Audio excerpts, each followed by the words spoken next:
రమేష్, మంచి సందేహం అడిగావు. ధర్మ సందేహం. మనిషి ప్రాణం, జంతువులు, పశువుల ప్రాణం ఒక్కటేనా? ఆహ్, ఇక నో డౌట్. ఏ పరిస్థితిలోనైనా సరే, ఏ జంతువైనా సరే, ప్రకృతిలో, ఈ యూనివర్స్‌లో అన్నింటిలో కూడా ప్రాణం అనేది ఒక్కటే. పెయిన్ ఒక్కటే. బాధ ఒక్కటే. ఆహ్, ఒక చిన్న జంతువైన, ఒక కీటకమైనా సరే, ఒక పెద్ద శరీరం కలిగిన ఏనుగు ప్రాణమైన ఒక్కటే. అయితే మనం చూసే దృష్టికోణంలో విలువ లేకుండా ఉంటాయన్నమాట. అది సహజంగా ఎలా అంటే, ఒక చీమ కాలు కింద నలిగిపోయినా సరే, ఎంత సాత్వికంగా ఉండేవాళ్ళైనా సరే పట్టించుకోరు. ఎందుకంటే వాళ్ళకి కనిపించదు కూడా. ఒక పెద్ద జంతువు చనిపోతే ఆటోమేటిక్‌గా జనాలందరూ గుమిగూడుతారు. లేదంటే ఏంటి జరిగిపోయిందంటారు. హ్మ్. అలాగే మన్యంలో గాని, అడవుల్లో గాని జంతువులు చనిపోతే వాటికి శిక్ష గూడా ఉంటుంది. వాళ్ళని చంపినా కూడా. ఎందుకు? అవి అంతరించిపోతున్నాయి. మళ్ళీ కొత్తగా ఇంక పుట్టవేమో, అంతరించిపోతున్నాయనే భావనలో వాటికి చాలా మనుషులను చంపిన దానికంటే ఎక్కువ సివియర్‌గా ఉంటాయన్నమాట వాటికి శిక్షలు.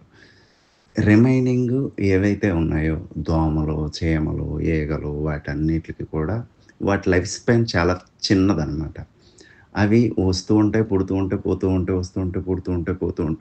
ఒక రకంగా కీటకాలు ఇవన్నీ కూడా వాటి లైఫ్ స్పాన్ కొన్ని 1 వీక్ ఉంటాయి, కొన్ని 10 డేస్ ఉంటాయి, కొన్ని 1 డే ఉంటాయి, కొన్ని 1 అవర్ ఉంటాయన్నమాట. అవి అలాగా కోటాను కోట్ల కీటకాలు అవి వెళ్తూ ఉంటాయన్నమాట. ఇవి ఒక మామూలు ప్రక్రియగా చక్రం అనమాట. అలాగే మనం కూడా ఒక 100 సంవత్సరాలు మన స్పాన్ అనేది మినిమమ్ 100 సంవత్సరాలు. కానీ మనం బ్యాక్ చూసుకుంటే 2000 సంవత్సరాలు గడిచిపోయినట్టు చూస్తున్నాం. ఇంకా బ్యాక్ చూసుకుంటే బీసీ క్రీస్తు పూర్వం ఇవన్నీ చూసుకుంటే కొన్ని వేల సంవత్సరాలు అది అంతం లేదు. అది ఎక్కడి నుంచి మొదలైంది. కొన్నేమో 10,000 సంవత్సరాలు రాతి యుగం అంటారు. ఇంకొక యుగం అంటారు.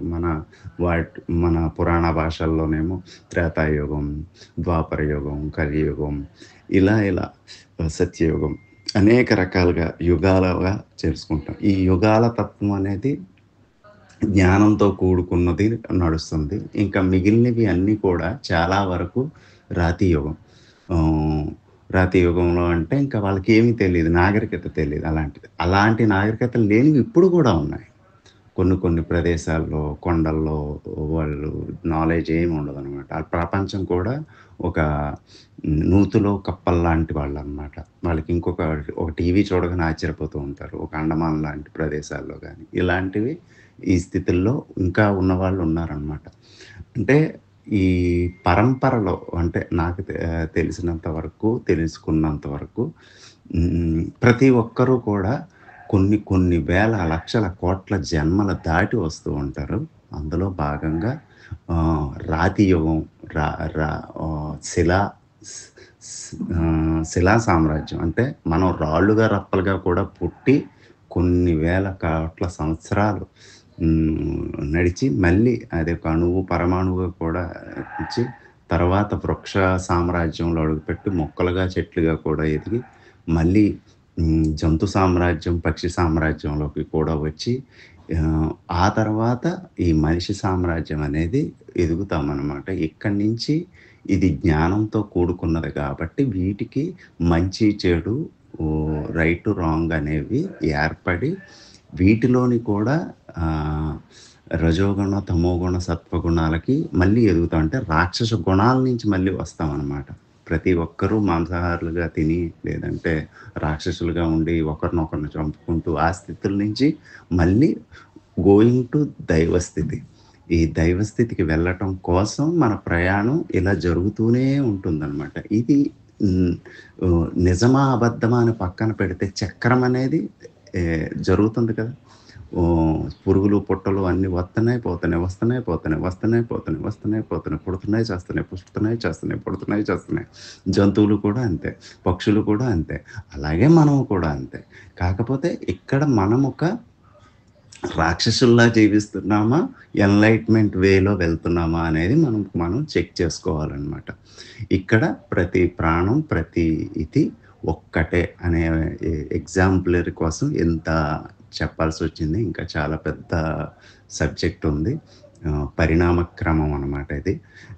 ఏదో కోతి నుండొచ్చాము, లేదంటే ఆదిమానవుడు ఇది కాదు. ఇదంతా నిరంతరం జరుగుతూనే ఉంటాయనమాట. పుట్టినవాడికి ఏది తెలీదు. తెలిసిన తర్వాత నాకే అంతా తెలుసనే భ్రమలో బ్రతుకుతూ ఉంటాడు. తెలిసింది గోరంతా, తెలియంది ఇంక కొండంతా కాదు. ఇంక విశ్వం అంతా కూడా ఉంది. తెలియందే అంతా కూడా. తెలుసుకుంటూ ఉండటమే ఈ పరిణామ క్రమం. ఇది హ్మ్. మనిషికి గాని, జంతువులకి గాని, దేనికైనా ప్రాణము ఒక్కటే అనేదానికి చాలా పెద్ద క్లారిటీ ఇచ్చాను. Hmm. Thank you. And next క్వెషన్‌కి ఆన్సర్ ఒకసారి